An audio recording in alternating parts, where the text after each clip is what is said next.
my name is Doris, and today we're going to do a little macaroni and cheese. That'll be our next recipe. The first thing I do now is fill up my pan of water to cook my macaroni.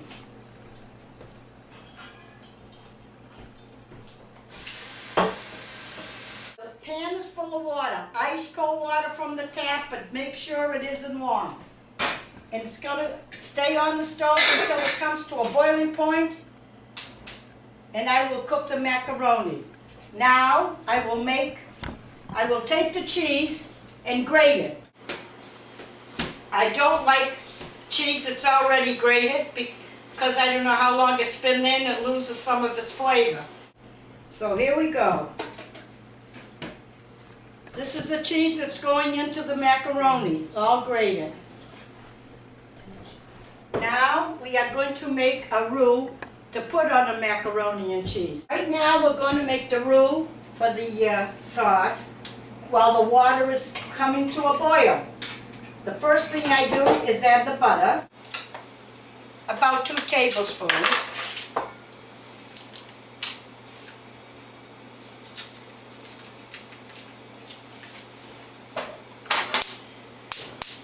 Don't let it burn, make sure it's just melted. Takes a little while. And our pan over there is coming to a boil so we can cook our macaroni. And add our salt. Make sure.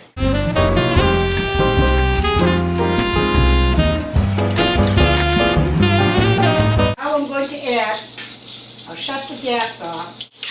Add 2 serving spoons of flour. And mix it all in with your butter, nice and smooth. Now I'm going to add the milk gradually, 2 cups.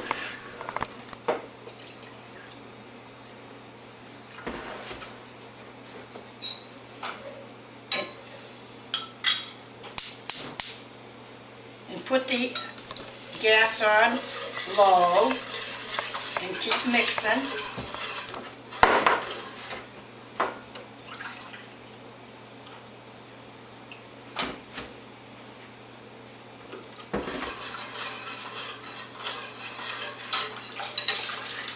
And this will be the roux.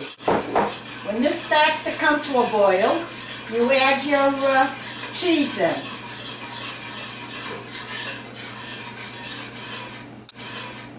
I've got to add some pepper.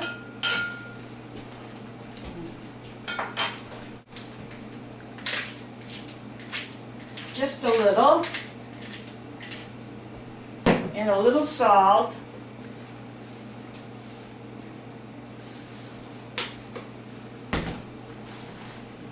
And keep on stirring. And then you add your cheese.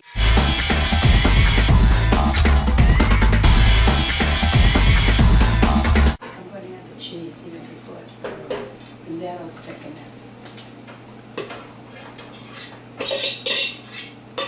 Mucho cheese. Make a good macaroni and cheese. Now this should start to thicken and melt all the cheese so we can put it in the cooked macaroni. Elbow macaroni, 1 pound. My mother's never taught me to make macaroni and cheese because that was not a Portuguese dish. We ate soup, soup, soup. And she taught me that when I was about 8 years old. She made up the broth and then told me to make some turnip soup. So I went out to the garden and there was the turnips eaten up with bugs, so I left it there. Looked over to the other side, 3 beautiful rows of beautiful green leaves, and I picked them, clip, clip, clip, all of them. Threw them into the soup, and guess what? They were kales that had just been planted the night before. So now I'm on my father's bad side. Had to go looking for new kales, but couldn't find any. And that's the end of that story. Okay, this is all done. Now that the water is boiling, I'm going to add a little salt, about a teaspoon. Box of 1 pound of elbow macaroni.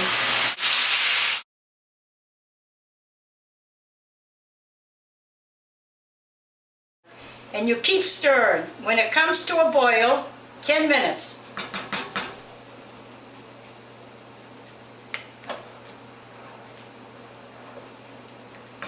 I put the lid on so it'll come to a boil fast. While the macaroni is cooking, I'm going to make a little Ritz cracker crumbs to put on the top of it before it bakes. I just put them in like this, bang them with a rolling pin, and presto. Okay.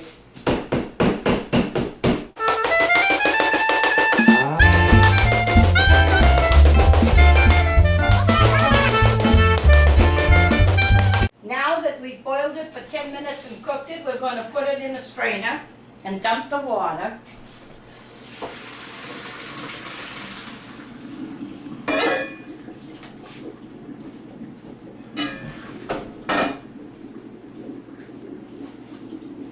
Let it strain a little more.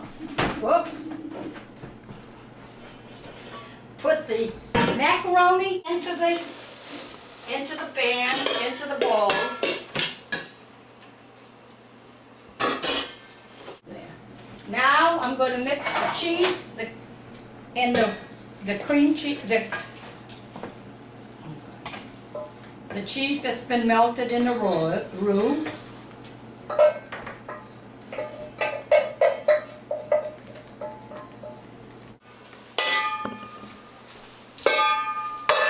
Now, I'm going to take my crumbs, and it's good that it's kind of soupy, because the crumbs moisten underneath and they come out very crispy.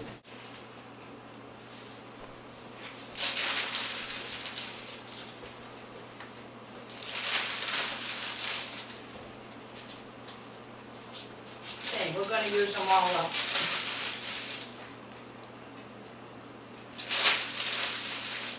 Now I'll put my oven on to 350, and at the end of 15 minutes we'll put this inside to bake. Now that it's all ready, we're going to put it into the oven for about an hour at 350 degrees.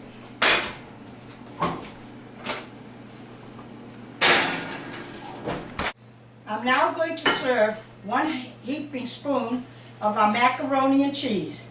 If you have enjoyed these recipes, you can go to cookingwithdorisb.com if you want to order this beautiful cookbook put together by me and my daughter Leslie.